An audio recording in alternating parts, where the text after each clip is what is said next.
al capítulo 8. Hechos capítulo 8. Y vamos a estar en los versículos del 9 al 24.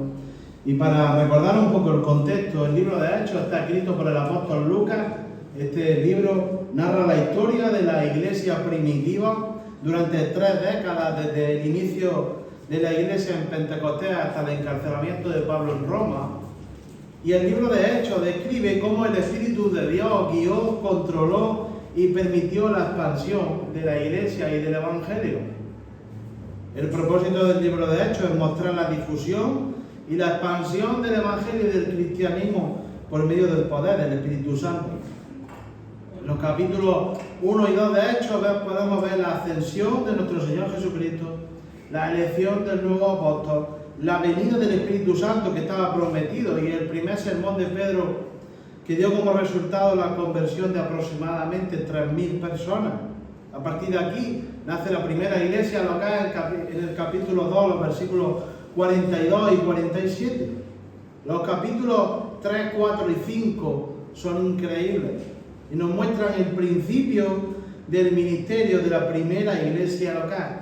Y aquí lo que vemos es cómo el Evangelio es imparable, cómo a través de la predicación de la palabra de Dios las personas cada vez van siendo más salvadas por el Señor y cómo a pesar de los continuos ataques de Satanás, cada vez el Evangelio se va fructificando más y más.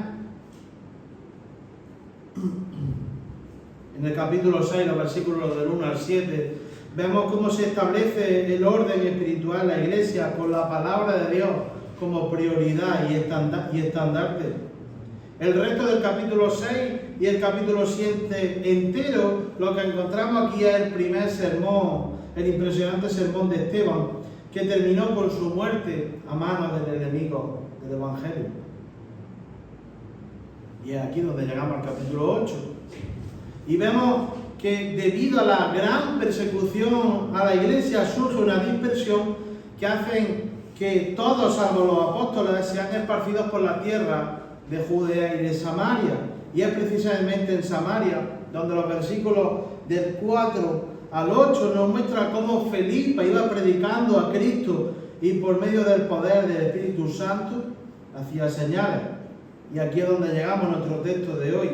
Hechos capítulo 8, los versículos del 9 al 24. Dice así: Pero había un hombre llamado Simón, que antes ejercía la magia en aquella ciudad, y había engañado a la gente de Samaria, haciéndose pasar por algún grande. A este oían atentamente todos, desde el más pequeño hasta el más grande, diciendo: Este es el gran poder de Dios. Y le estaban atentos, porque con su arte mágica le había engañado mucho tiempo. Pero cuando creyeron a Felipe, que anunciaba el Evangelio del reino de Dios y el nombre de Jesucristo, se bautizaban hombres y mujeres. También creyó Simón mismo, y habiéndose bautizado estaba siempre con Felipe, y viendo las señales y grandes milagros que se hacían, estaba atónito.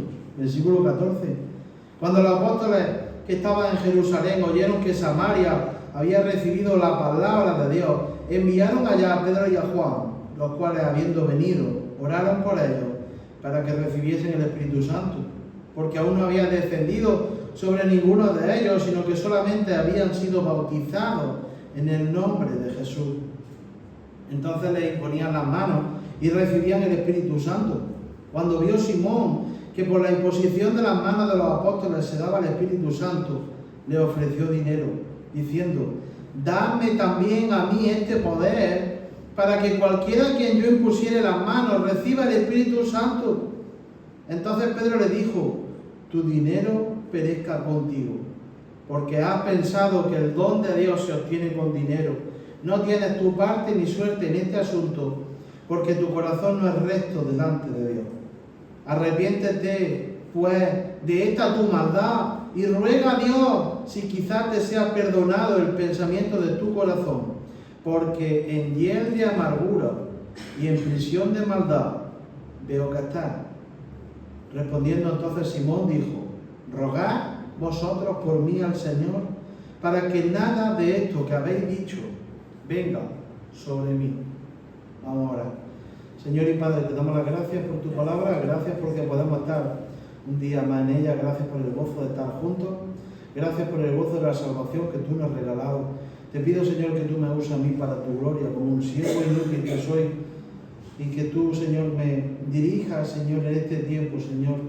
Te pido que tú abras los corazones de aquellos, Señor, si hay aquí alguno que no te conoce, que tú lo salves, que tú nos hagas examinar nuestra fe verdaderamente.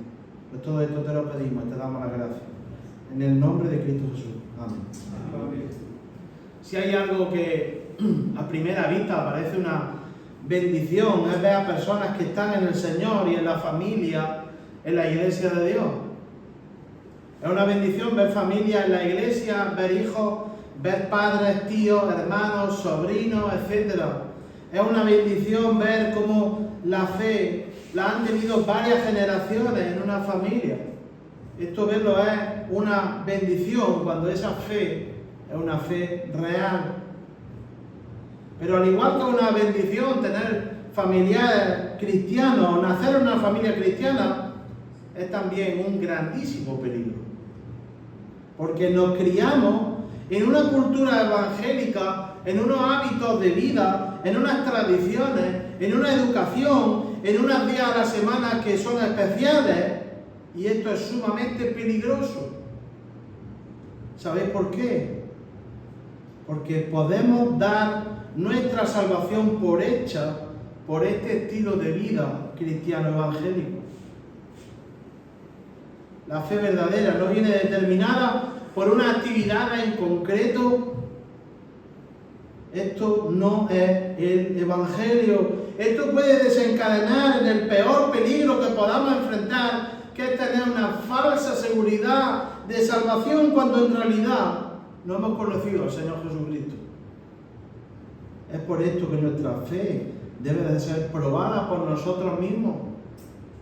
Segunda de Corintios 13:5 dice: examinaos a vosotros mismos si estáis en la fe, probaos a vosotros mismos, o no os conocéis a vosotros mismos que Jesucristo está en vosotros, a menos que estéis reprobados. Si no queremos pasar por este proceso, si no queremos examinar nuestro corazón, nuestra fe, nuestros frutos, para ver si somos realmente del Señor, corremos el gran peligro de engañarnos a nosotros mismos, creyendo que vamos al cielo, cuando en realidad, debido a nuestra fe falsa, sin examen, vamos camino al infierno. Qué terrible sería que, habiendo creído en nuestra vida que éramos salvos, escuchamos la palabra del Señor en Mateo 7:23 cuando dice: nunca os conocí, apartaos de mí, hacedores de maldad. Este texto de hoy nos enseña que la salvación es individual. A cada persona, todos debemos de entrar por la puerta estrecha. Nos enseña que da igual la cantidad de cristianos de la que estés rodeado, esto no te concede la salvación. Este texto nos enseña que se puede estar cerca de Cristo, pero no estar en Cristo. Y el título del mensaje de hoy es esta pregunta: ¿estás en Cristo o solo cerca de Él? ¿Estás en Cristo o solo cerca de Él? Y vamos a ver tres actitudes que te conducen al infierno. Tres actitudes que te conducen al infierno. Vamos a ver una creencia equivocada, versículos 9 al 13. Vamos a ver un deseo equivocado, versículos 14 al 21. Y vamos a ver un temor equivocado, versículos 22 al 24. En primer lugar, versículos 9 al 13, aquí encontramos una creencia equivocada, y la clave y la idea aquí es que una creencia equivocada no responde con humildad, sino con orgullo. Y fijaros lo que dice los versículos del 9 al 11. Pero había un hombre llamado Simón, que antes ejercía la magia en aquella ciudad, y había engañado a la gente de Samaria, haciéndose pasar por algún grande. A este oían atentamente todos, desde el más pequeño hasta el más grande, diciendo: este es el gran poder de Dios. Y le estaban atentos porque con su arte mágica le había engañado mucho tiempo. Lo que aquí vemos es una creencia equivocada del hombre, una creencia equivocada del hombre. Y lo primero que vemos en este hombre Simón es que tiene una creencia de que él es bueno, de que él está haciendo algo bueno. De hecho, esto se manifiesta en su vida hasta el punto de que él se cree algún tipo de deidad o se hace pasar por esto. La clave para entender esto es el orgullo que predomina en su corazón. Y vemos que aquí Simón tiene un arma para cumplir su objetivo, y ese arma es la mentira, que se representa con la magia. La magia aquí era una mezcla de ciencia, de superstición, de astrología, de adivinación, de prácticas ocultistas que eran engañosas y que eran demoníacas. Fijaros su mente orgullosa lo que hizo. El pasaje justo antes de nuestro texto, los versículos 4 al 8, podemos ver cómo Felipe ya en Samaria está predicando el Evangelio y la gente está viendo señales del Espíritu Santo. Además, aquí tenemos una audiencia que es vulnerable y que tienen esperanzas mesiánicas. ¿Qué es lo que hace Simón aquí? Aprovecha esta situación para su beneficio personal. Debido a la situación de que el Evangelio se está expandiendo, él ve aquí un medio para obtener grandeza personal. Usa la expansión del Evangelio para ejercer su oficio con mentiras, haciéndose pasar por algún tipo de deidad.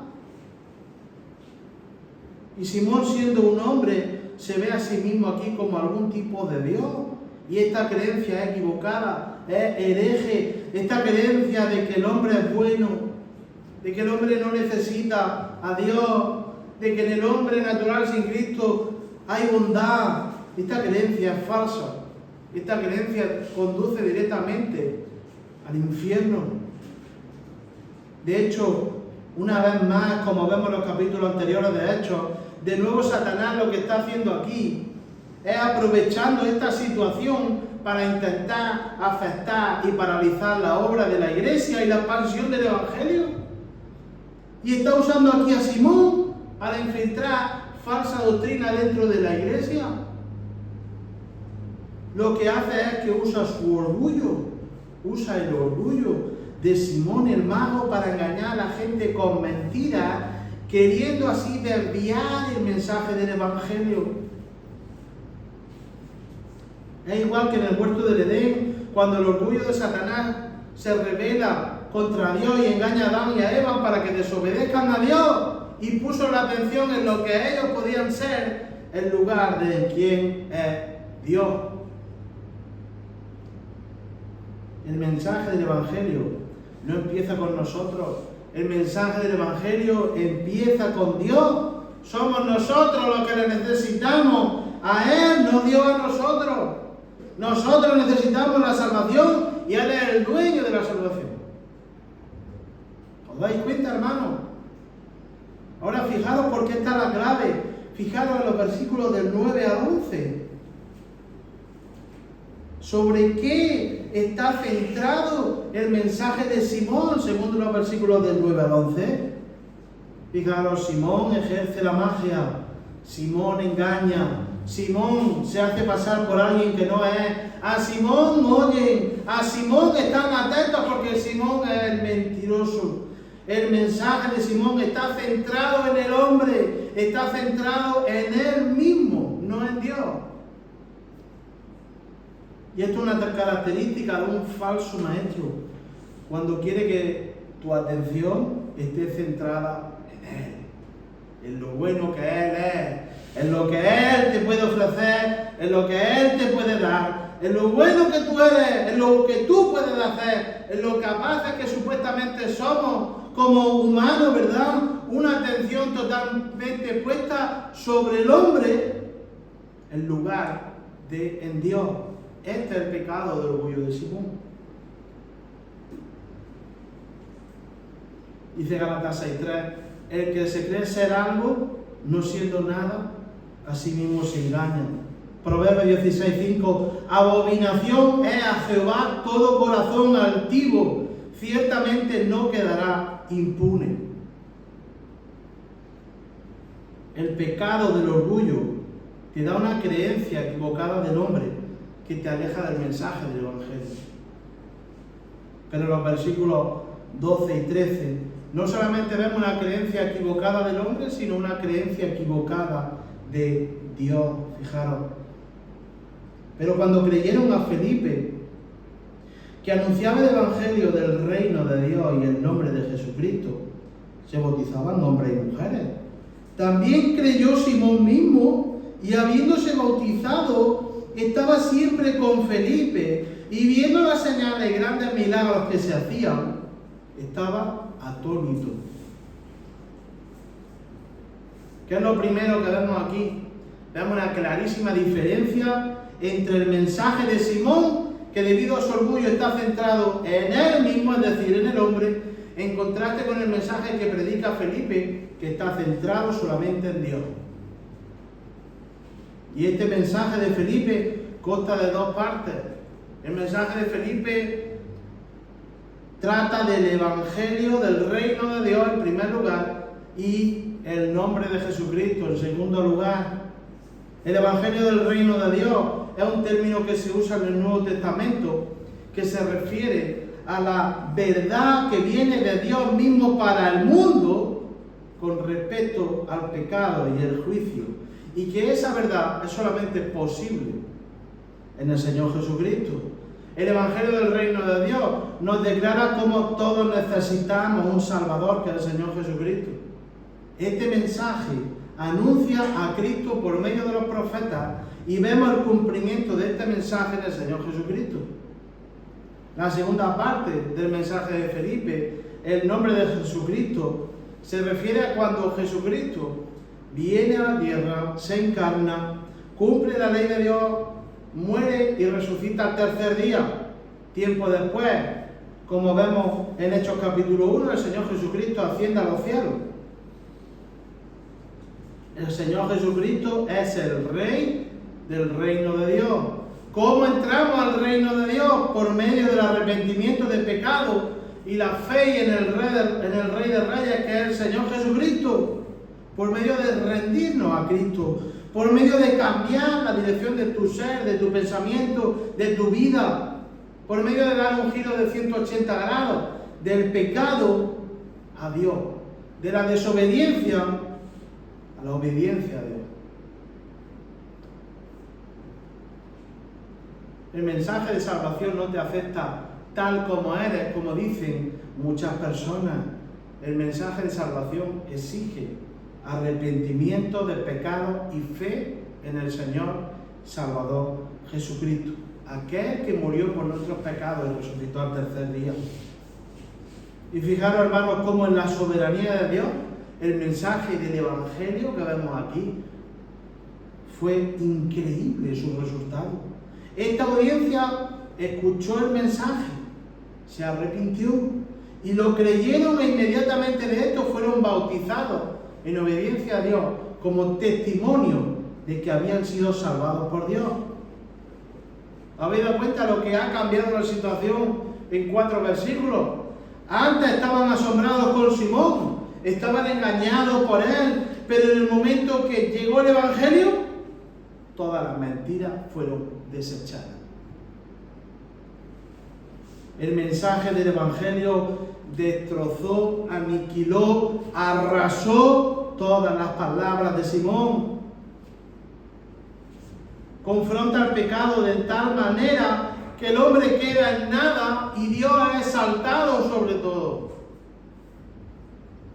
Destruyó todas las barreras espirituales del hombre sin Cristo, y el resultado de este mensaje fue la transformación que solo Dios puede hacer.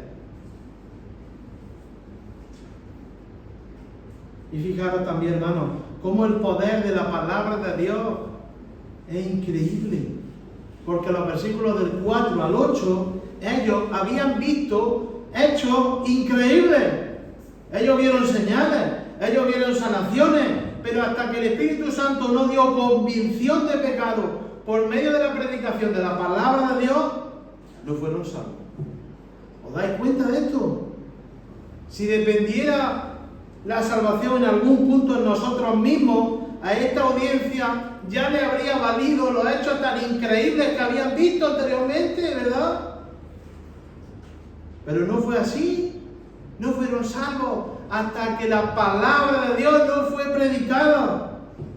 No fueron salvos hasta que Dios no abrió su corazón. No fueron salvos hasta que Dios no le dio la convicción de pecado que te muestra tu necesidad de Cristo.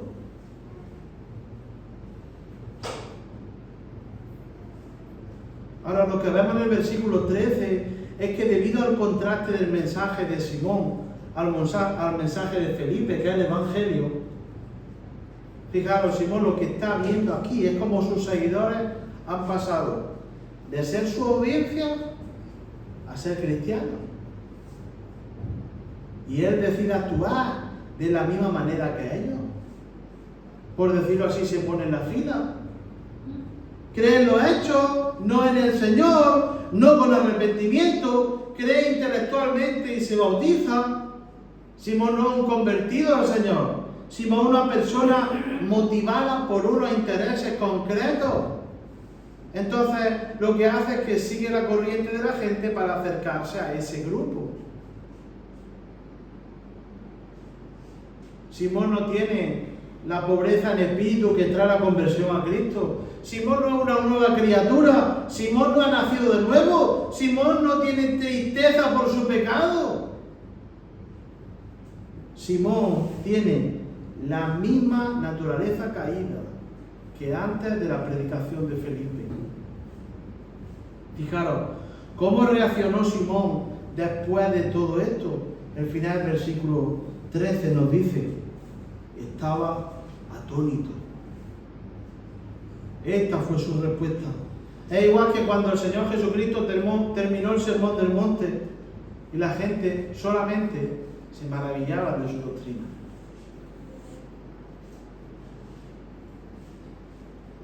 Y fijaros en esto, hermanos, porque esto es aterrador. Simón estaba en medio de todos estos sucesos. Simón vio los milagros, vio las sanaciones, escuchó el Evangelio, sabía que Felipe decía la verdad, vio a los convertidos, vio su transformación al Señor, vio su bautismo, y el resultado de todo esto es que estaba atónito. Vio la verdad, le sorprendió, pero rechazó el Evangelio.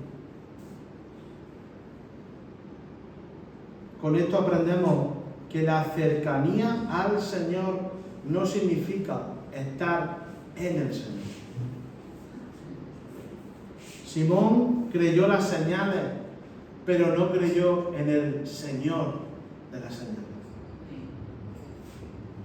Puede estar rodeado de hermanos, puede llevar muchos años en la iglesia, puede haber escuchado el Evangelio, puede haber creído en unos hechos, puede ver conversiones, puedes escuchar testimonios y ver bautismos, puedes tú mismo dar el paso de bautizarte, pero todo esto no te declara automáticamente salvo, porque la salvación no puede ser manipulada por ningún hombre.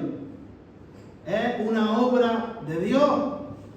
La cercanía al Señor no es estar en el Señor. Una creencia equivocada te lleva directamente al infierno, aunque hayas tenido una vida evangélica cerca del Señor.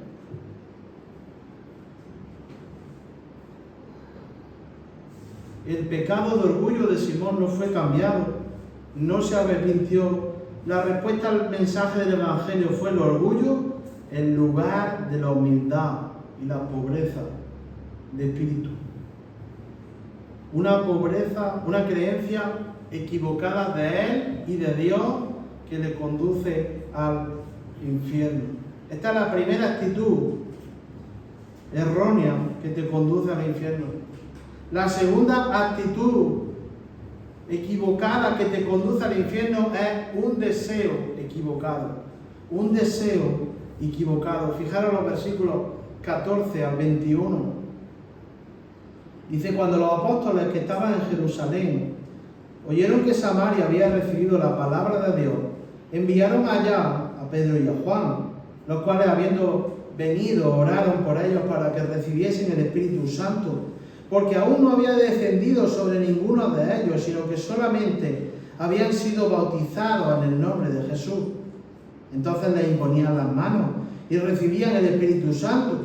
Cuando vio Simón que por la imposición de las manos de los apóstoles se daba el Espíritu Santo, le ofreció dinero, diciendo, dame también a mí este poder, para que cualquiera a quien yo impusiere las manos reciba el Espíritu Santo.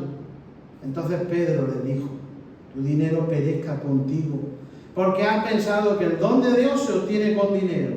No tienes tú parte ni suerte en este asunto, porque tu corazón no es recto delante de Dios. La idea de todos estos versículos es que un deseo equivocado busca el beneficio personal en lugar de la gloria de Cristo. Lo que encontramos en los versículos 14 al 17 es lo que provoca la actitud de Simón de los versículos del 18 al 21.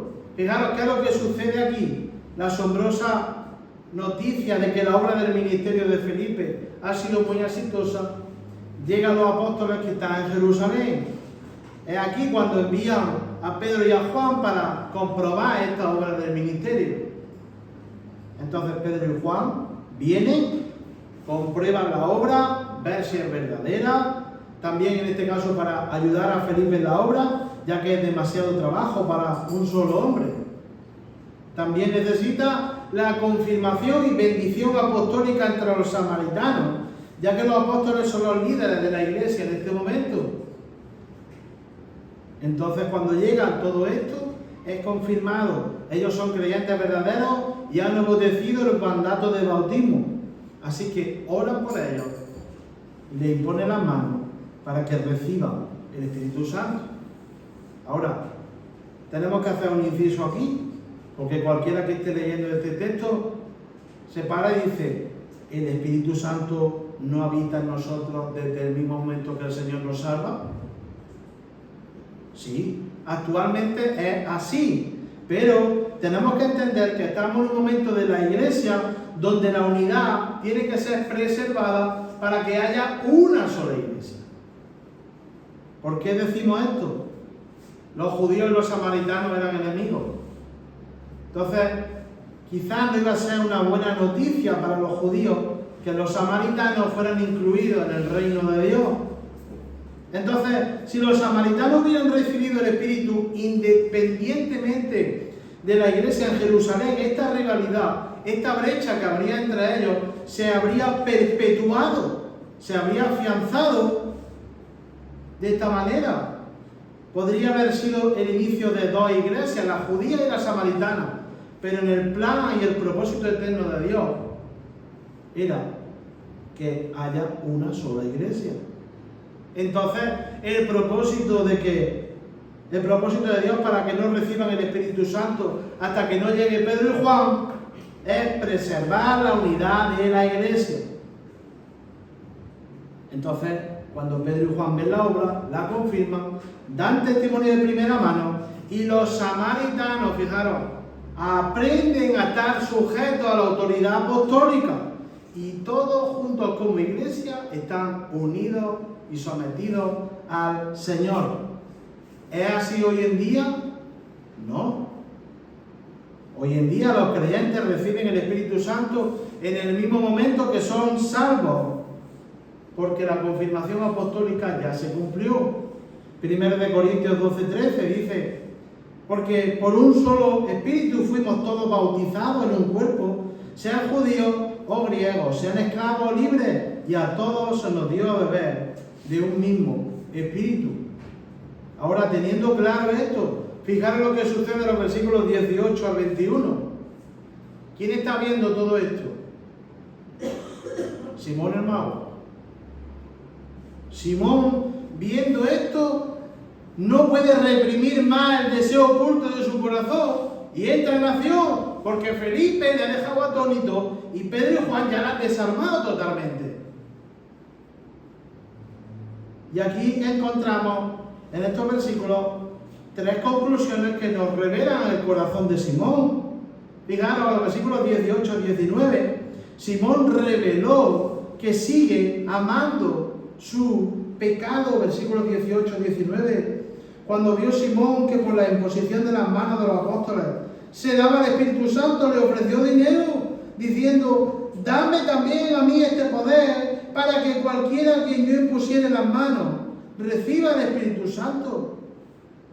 Fijaros cómo el corazón de Simón no ha sido regenerado, Simón no ha nacido de nuevo. Simón trata a Pedro y a Juan como unos comerciantes, no había cambiado nada en él. Simón seguía moviéndose por el deseo de los ojos, versículo 18, y por el deseo de la carne y la vanagloria de la vida, versículo 19. Simón, habiendo confesado una fe y habiéndose bautizado, había jugado a la iglesia, se había subido al carro de la multitud. Simón había confesado al Señor por las razones y motivaciones equivocadas.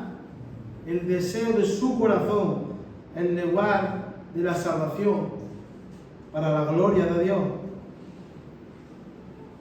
Simón aquí se quita la máscara de cristiano y reveló que nunca había conocido al Señor para salvación. Nos damos cuenta qué es lo que pide Simón. Lo que pide es poder. Dice: dadme a mí también este poder. Él quiere volver a su vida pasada de los primeros versículos, siendo quien era, haciendo exactamente lo mismo que hacía, pero siendo más poderoso. Simón no quiere ser transformado, Simón no quiere ser salvado, Simón no quiere que more en él el Espíritu Santo, Simón quiere los beneficios del Evangelio, pero no quiere el Evangelio. Nuestra vida es así. Queremos el beneficio del Evangelio solamente, queremos pasar tiempo con la gente, queremos el amor, queremos la ayuda de los hermanos, queremos la ayuda del Señor para nuestros planes, queremos cargo en la iglesia, queremos protagonismo, queremos. Pero, ¿qué hay de nuestra responsabilidad con el Señor? ¿Qué hay de nuestro sometimiento al Señor? ¿Qué hay de nuestra comunión con el Señor? ¿Qué hay de nuestro conocimiento de conocer más a las personas de Dios? ¿Qué hay de nuestra entrega al Señor Jesucristo en nuestra vida? ¿Cómo sirve al Señor Jesucristo con tu vida? ¿Hay deseos santos en tu vida de conocer y glorificar al Señor? ¿O siempre tienes planes en tu mente porque no quieres que tu vida sea cambiada de otra forma en la que tú piensas, como le pasaba a Simón? ¿Es así? El Señor Jesucristo es el Señor de nuestra vida y nos ha transformado y regenerado para que el deseo de nuestro corazón sea hacer su voluntad. En el versículo 20, Simón también reveló no saber quién es Dios. Versículo 20. Entonces Pedro le dijo: tu dinero perezca contigo, porque has pensado que el don de Dios se obtiene con dinero. Simón reveló no saber quién es Dios. Aquí viene la santa indignación de Pedro ante tal propuesta de Simón. Los comentaristas afirman que, trasladado a nuestros días, la frase de Pedro sería como haberle dicho a Simón: vete al infierno. Una expresión muy fuerte. ¿Qué es lo que le estaba diciendo Simón con esta oferta? Simón aquí está blasfemando a Dios y a su obra. Dios, que es santo, envió a su único Hijo para que se encarnara, se humillara y se fuera a ser crucificado en una cruz por nuestros pecados, y la ira de Dios que era sobre nosotros fue sobre Cristo hasta la muerte, para después resucitar al tercer día Y esta obra es la única razón por la que es posible que un Dios santo y justo perdone a los pecadores y que la armonía de sus atributos quede intacta. Y esta preciosa obra que se nos ofrece gratuitamente para la salvación solamente es por gracia y a través de la fe en el Señor Jesucristo. Y Simón aquí está ofreciendo dinero para comprar el poder que solo otorga a Dios gratuitamente por su gracia. Es un insulto a la salvación, es un insulto a la obra de Cristo, es un insulto a la gracia de Dios. Si pudiéramos almacenar todos los tesoros, todas las joyas, todo el dinero del mundo, todo lo más valioso y hermoso que podamos imaginar, y lo comparamos con la obra de Cristo en la cruz, todo se deshace como la ceniza. La salvación es el regalo gratuito de Dios a los hombres por medio de la obra de Cristo en la cruz. Y Simón no solo hizo esto, sino que Simón en el versículo 21 reveló negar la soberanía de Dios. Le dice: no tienes tu parte ni suerte en este asunto, porque tu corazón no es recto delante de Dios. Os hago una pregunta: ¿creéis que Dios negocia con alguien? ¿Creemos de verdad que Dios tiene que pedir permiso para algo? ¿O que su soberanía se ve alterada porque nosotros supuestamente podamos ofrecer algo mejor? Simón no entendió ni se sometió a esto. No tienes tu parte ni suerte en este asunto. Pedro aquí le está diciendo: debido a que no eres salvo, y esto es lo que significa porque tu corazón no es recto delante de Dios, no ha entendido nada, Simón, que somos pecadores, dependientes totalmente de Dios. Dios no nos necesita. Nosotros no controlamos la soberanía de Dios. Nosotros no controlamos la salvación que solamente le pertenece a Él. Nosotros no controlamos ni dominamos a la tercera persona de la Trinidad, que es el Espíritu Santo. Esto no está en nuestras manos, sino solamente en las manos del Dios soberano que hace lo que le place. Y nosotros tenemos la bendición de reposar y someternos con gozo a su soberanía, viniendo a Cristo en los términos de Dios, no los nuestros. El verdadero corazón no regenerado de Simón se mostró en el deseo de su corazón. Él amaba su pecado. Él no sabía quién es Dios. Y él negó la soberanía de Dios. Y esto le conducía directamente al infierno. Esta es la segunda actitud que te conduce al infierno. Un deseo equivocado. Y en tercer lugar, y con este terminamos, la tercera actitud que te conduce al infierno es un temor equivocado. Versículos 22 al 24. Dice: arrepiéntete pues de esta tu maldad y ruega a Dios si quizá te sea perdonado el pensamiento de tu corazón, porque en hiel de amargura y en prisión de maldad veo que estás. Respondiendo entonces Simón dijo: rogad vosotros por mí al Señor, para que nada de esto que habéis dicho venga sobre mí. La idea de estos versículos es que Simón tiene un temor equivocado porque tiene ausencia de arrepentimiento al Señor. Pedro hemos visto cómo le ha golpeado fuerte, le ha desenmascarado como un falso cristiano, le ha desenmascarado como un falso maestro, ha desenmascarado el verdadero deseo de su corazón, ha desenmascarado que él verdaderamente no es una nueva criatura, sino que se ha querido disfrazar su verdadera naturaleza para cumplir su objetivo. Pero la cosa no queda aquí, sino que Pedro le hace por amor la mayor invitación que da Dios, que es que a pesar de nuestro pecado hay perdón en arrepentimiento. Al igual que en Hechos 2, cuando Pedro predica ese increíble sermón y confronta su pecado, y esa audiencia desesperada dice: varones hermanos, ¿qué haremos? Y Pedro les dice: arrepentidos.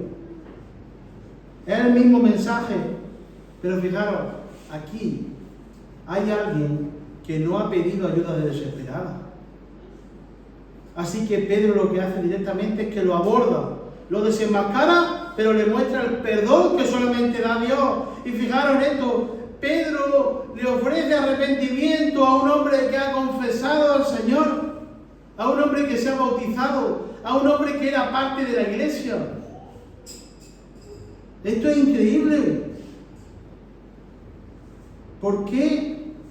Porque era evidente que su corazón no había sido regenerado por Dios. Él nunca fue salvo. Es por esto que Pedro le dice: en hiel de amargura y en prisión de maldad veo que está. Para que lo entendamos en un breve resumen, el mensaje es que debido a que no ha sido salvado por el Señor, vive esclavizado a su pecado, vive atrapado en él, y eso hace que su vida gire en torno a la amargura de su corazón, tal como si fuera vil. Esa es la idea. La vida sin Cristo es así: esclavizado al pecado, muerto en pecado, sin ninguna esperanza en nosotros mismos hasta que morimos. Y lo que es peor, lo que viene después de la muerte sin Cristo, que es el infierno eterno. El hombre fue creado para la gloria de Dios. Este es el propósito de su vida, que únicamente va a estar satisfecho y gozoso en el Señor y cuando vive para Él. En su estado natural sin Cristo niega a Dios y vive tal como Simón, amargado en su pecado hasta la muerte por falta de arrepentimiento. Y hermanos, cuando uno empieza a leer este texto de los versículos del 9 al 24, al principio todo parece ir bien, ¿verdad? Los primeros versículos. Y luego, conforme vamos avanzando y avanzando, y vemos verdaderamente a Simón, vemos que aquí hay un desastre espiritual muy triste. Y llegamos al versículo 24, y el deseo de nuestro corazón es que Simón por fin se humille, por fin se arrepienta al Señor. Pero fijaros lo que leemos, versículo 24, dice: respondiendo entonces Simón le dijo: rogad vosotros por mí al Señor, para que nada de esto que habéis dicho venga sobre mí.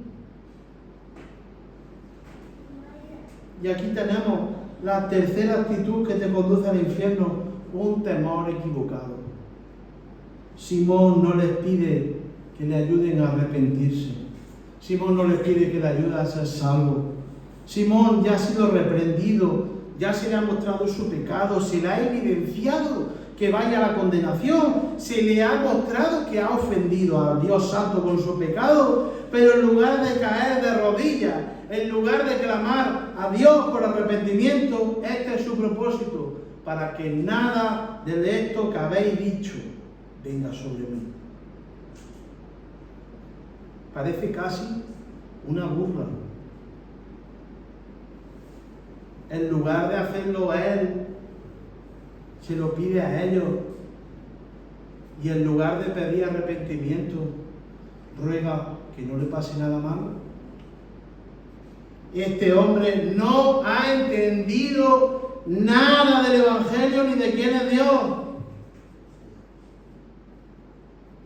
Aquí vemos el temor equivocado de Simón que le conduce al infierno. Él no teme al Señor de las consecuencias, teme las consecuencias del Señor. Él no teme a Dios, teme el castigo. Él no ama a Dios, ama los beneficios de los que le pertenecen a Dios. Él no teme a Dios al Dios santo, justo, sobre el que la ira de Dios está sobre él, teme el castigo que esto conlleva si no se arrepiente. Esto da evidencia de que este hombre no es salvo. Hermanos, cuando Dios nos salva, nos da un corazón que le ama y teme de manera santa.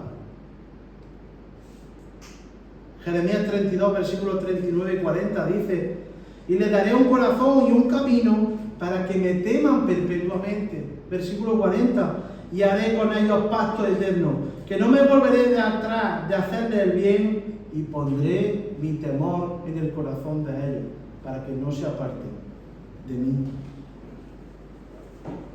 El creyente verdadero, el que Dios ha hecho nacer de nuevo, ama y teme de manera santa al Señor por quien Él es.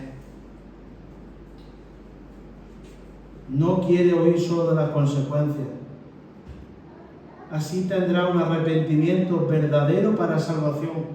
Un temor equivocado te conduce al infierno. Y este texto que vemos en nuestro contexto de iglesia es aterrador. Fijaros, Simón fue evangelizado, dio testimonio de que había creído, se bautizó, estaba en el núcleo de la iglesia, tenía una vida de iglesia y sin embargo, vemos que está fuera de Cristo y condenado. En la cuestión de los hechos, ¿coincidimos con Simón?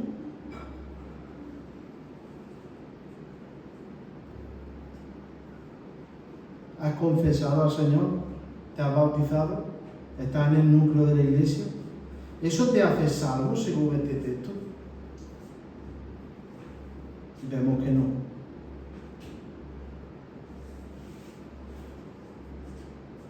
La seguridad y evidencia de nuestra salvación no se compra con una supuesta vida cristiana evangélica. Da igual si has nacido aquí, da igual tu familiar es cristiano, da igual la confesión, da igual el bautismo. Todo esto no significa salvación verdadera. Todo esto no compra ni da por hecho la obra de Dios en ti. Estar cerca de todo esto no implica ser salvo. Estar cerca de Cristo no implica estar en Cristo. Entonces, ¿qué es lo que nosotros tenemos que examinar para comprobar si verdaderamente somos salvos según este texto? Fijaros, vamos a coger los puntos y le vamos a hacer al contrario. ¿Tu creencia es correcta? Si tu deseo es correcto y tu temor es correcto, tienes una creencia correcta. Si verdaderamente has visto la gravedad de tu pecado y si te has arrepentido de tus pecados y has confesado al Señor Jesucristo como tu Señor y Salvador en pobreza de espíritu, confiando solamente en Él, tu deseo es correcto. Si no está en el Evangelio por los beneficios y bendiciones que ofrece, sino porque el deseo de tu corazón es glorificar a Dios, porque lo ama, porque aunque te lo quitase todo y se acabara tu vida, esto muestra un corazón que ha sido cambiado por el Señor con deseos santos en todo momento. Y tu temor es correcto cuando temes de manera santa tu pecado, porque ofende a Dios, y no solamente por las consecuencias que esto puede acarrear, y esto va a llevar consigo una vida de santificación en la que tienes batalla espiritual, porque quieres honrar a Dios con un temor correcto. ¿Tu vida es así? Examina esto. Y te digo, puede ser que no hayas visto milagros, ni sanidades, ni señales como vio Simón. Pero te digo que si tu vida es así, puedes estar lleno de reposo y de esperanza, porque no solamente estás cerca de Cristo, sino que hay evidencia en tu vida de que estás en Cristo. Y de que un día, cuando mueras, pasarás la eternidad en la gloria con Él. Amén. Hermano, vamos a ver. Señor y Padre, te damos las gracias por tu palabra.